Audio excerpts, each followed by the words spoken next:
puedo más. Mi primo pequeño es monísimo, pero cuando se enfada no hay quien lo aguante.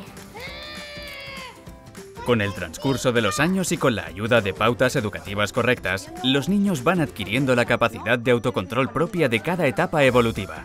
El lóbulo frontal es la estructura del cerebro que está relacionada con la conducta y su desarrollo no acaba hasta los 18 o 20 años de edad. Para el niño pequeño solo existe el blanco y el negro, por eso se enfada tanto cuando las cosas no salen como ellos esperan. Predecir las consecuencias de sus actos, pensar antes de actuar, no forman parte de su repertorio de conductas.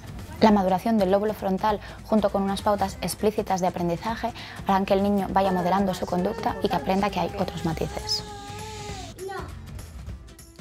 Mi madre me dice que tenga paciencia, que le ignore cuando está tan rabioso, que yo de pequeña también pillaba berrinches, pero yo no me lo creo.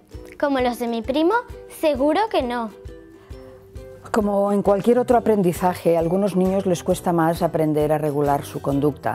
Las rabietas se prolongan más, los castigos no sirven para que el niño consiga portarse mejor y los hábitos de cada día hay que repetirlos muy a menudo.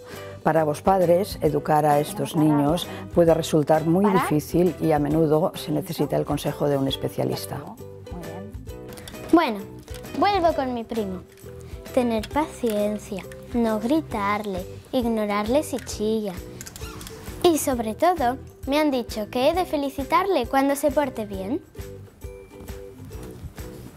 Una información de la Unidad de Trastornos del Aprendizaje Escolar del Hospital Sant Joan de Déu. En el próximo capítulo, el cálculo. Sigue la serie aquí.